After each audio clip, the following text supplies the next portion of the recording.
आपको stay order कहाँ से लेना चाहिए, डीआरटी से, हाई कोर्ट से या डीएम साहब से। मेरे पास बहुत सारे जो अपॉइंटमेंट्स के थ्रू जो लोग मुझसे जुड़ते हैं, मैंने ज़्यादातर लोगों को देखा है कि वो एक गलती करते हैं।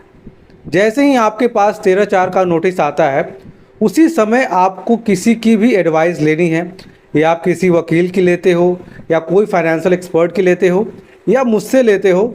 जब आपके पास 13/2 13/4 की नोटिस आती है तभी ले, क्योंकि 13/4 के नोटिस का जो डेट है जब ख़त्म हो जाता है, उसके बाद मामला लगभग आपके हाथों से ख़त्म हो जाता है।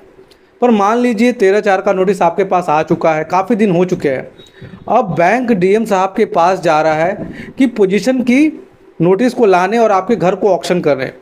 ऐसी स्थिति में क्या करनी चाहिए?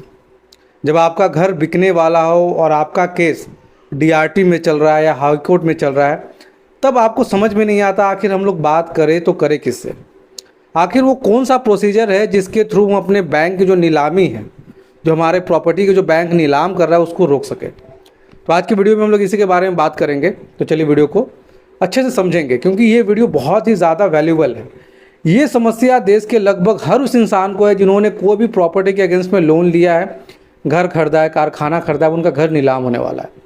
देखिए, जैसे ही आपके पास 13/4 का नोटिस आता है, तत्काल प्रभाव से किसी से भी संपर्क करें, क्योंकि 13/4 का नोटिस वही होता है जब आपको डिसाइड करना पड़ता है कि आप अपने केस को स्टे के लिए डीआरटी जाना चाहते हैं, हाई कोर्ट जाना चाहते हैं। देखिए, अगर आपका केस डीआरटी में चल रहा है तो आप हाई कोर्ट में अप्लाई नहीं कर सकते।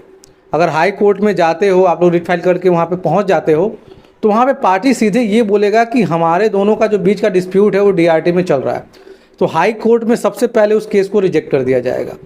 अगर आप डीआरटी जाते हो तो डीआरटी की समस्या है कि आपका जो केस है वो 20 लाख से ज़्यादा का होना चाहिए और आपने उसका 25% अमाउंट पहले ही पेड कर रखा होना चाहिए। अगर आप पेड नहीं करते तो आपसे पैसे भरवाए जाते हैं और डीआरटी का जो फीस होता है वो भी जमा कराया जाता है।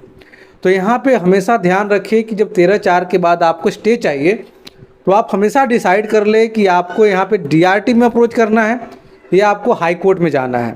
बहुत बारी क्या होता है कि डीआरटी में केस चल रहा होता है, उससे पहले ही बैंक ऑक्शन का लेटर आने लगता है, लेके आने लगता है, डीएम के पास जाने लगता है। तो ऐसी स्थिति में लोगों को समझ में नहीं आता कि अब क्या करें, क्योंकि डीआरटी का डेट आगे है और यहाँ पे मेरा घर पहले बिकने वाला है। उसके लिए सबसे पहले डीआरटी में एक एप्लीकेशन फाइल करें, उसमें सबसे पहले स्टे ऑर्डर की मांग करें कि हमारा घर बिकने वाला है, पहले हमें स्टे ऑर्डर दे दें। तो ऐसे केस में 90% देखा गया है कि आपको स्टे ऑर्डर दे दिया जाता है। अगर आपका केस हाई कोर्ट में चल रहा है तो आप हाई कोर्ट से भी सेम टाइम पे स्टे ऑर्डर ला सकते हो। ये तब पॉसिबल है जब 13/4 के नोटिस आने के बाद ही आपने डीआरटी में या हाई कोर्ट में आपने अप्लाई किया है। और बहुत बारी ऐसी होती है जब डीआरटी और हाई कोर्ट से आपको नहीं मिलता, टाइम नहीं दिया जाता, आप परेशान हैं कि अब जाएँ तो जाए कहाँ, आपके पास कुछ दिनों का समय चाहिए, आपके पास पैसे आ जाएंगे। तो ऐसी स्थिति में आप कुछ भी ना करें, आप एक एप्लीकेशन लिख के आप जो रेवेन्यू डिपार्टमेंट के हेड है, आपके ज़िले में कलेक्टर साहब है, मजिस्ट्रेट साहब है, उनके पास चले जाए, उनके पास एक लेटर डालें कि अगर हमारे नाम का कोई भी मामला आता है, क्योंकि जब भी बैंक अप्रोच करता है तो एक लोन आईडी नंबर से, प्रॉपर्टी नंबर से, किसने लोन लिया है, उनका क्या सिनेरियो है, वो पे नहीं कर पा रहे हैं, कितने दिनों से पहले, पूरा एक फ़ाइल जाता है डीएम के साथ। जब भी आपका फाइल जाए तो उससे पहले 13/4 के तुरंत बाद ही, जब आप देख रहे हो कि डीआरटी से या हाई कोर्ट से आपको टाइम नहीं मिल रहा है, तो डीएम साहब के पास एक रिटन में आप एक फ़ाइल रजिस्टर करवा दें। जैसे ही आपका फ़ाइल डीएम साहब के पास जाएगा, आपको सूचित किया जाएगा कि आपका फ़ाइल आया है, यहाँ पे आपको क्या करना है। अगर आपका जो प्रॉब्लम है जेन्युइन है, देखिए बहुत सारे लोगों को मैंने देखा है, अपने इतने बार जो मैं यहाँ पे लोगों के साथ मीटिंग रखता हूँ, यहाँ पे अपॉइंटमेंट्स होते हैं, मैंने अक्सर देखा है कि लोगों के पास पैसे आने वाले होते हैं, कुछ दिन लगने वाले होते हैं, पर बैंक क्या है कि टाइम नहीं देता। और बहुत बारी क्या है कि हाई कोर्ट और डीआरटी से सही टाइम पे अप्रोच ना करने के कारण वो लोग को अपने प्रॉपर्टी से हाथ धोना पड़ जाता है।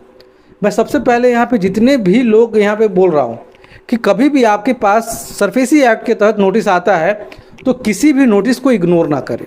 तो सबसे पहले समझिए कि इग्नोर करने का टाइम होता कितना दिन है। जब भी कोई भी आपका प्रॉपर्टी के अगेंस्ट में लोन होता है तो आप जब पेमेंट नहीं कर रहे हो तो सिर्फ 3 ईएमआई मैं बता रहा हूँ आप अपने माइंड को उसी समय सेट कीजिए। जब आपका लोन एनपीए होता है, आप 3 ईएमआई नहीं दे पाएंगे, तो उस समय सबसे पहले ये देखिए कि हम अपने लोन को भर सकते हैं या नहीं भर सकते। अगर आप भर सकते हो, कुछ दिनों के बाद पैसे आने वाले हैं, तो आप स्टे के लिए अप्रोच कीजिए। अगर आपको पता है कि पैसे नहीं आने वाले, तो उस समय सबसे अच्छा डिसीजन ये होगा कि बैंक कभी भी आपके प्रॉपर्टी को अपने लोन अमाउंट के अकॉर्डिंग बेचेगा, और आपका प्रॉपर्टी का वैल्यू बहुत ज़्यादा है, तो वो जो 6 महीने का टाइम है, आप अपने प्रॉपर्टी को सेल करने में लगाओ। आप कस्टमर ढूंढ के लाओ, बैंक के थ्रू उस प्रॉपर्टी को सेल करो, आपको अच्छा पैसा मिलेगा। उसी पैसे से, उस कैश पैसे से अपने लोन को ओटीएस के थ्रू यहाँ पे करो और आपके पास प्रॉफिट जनरेट होगा। अगर बैंक यहाँ पे आपकी प्रॉपर्टी को सेल करता है, तो पैसा तो मिलना बहुत दूर की बात है, आपको मैक्सिमम अमाउंट का लॉस होता है। और उसके बाद मान लीजिए आपके पास पैसे आने वाले हैं, तो मैंने आपको पहले ही बताया कि आपको 13(2) का नोटिस भी इग्नोर नहीं करना है। पॉसिबल हो तो पे कीजिए, नहीं पॉसिबल हो तो तुरंत अपने एडवाइज़र से जाके मिलिए, बात कीजिए। और उसके बाद आपको हाई कोर्ट में जाना है या डीआरटी में जाना है, डिपेंड करता है कि आपका लोन अमाउंट कितना है और आपने कितना पे किया है।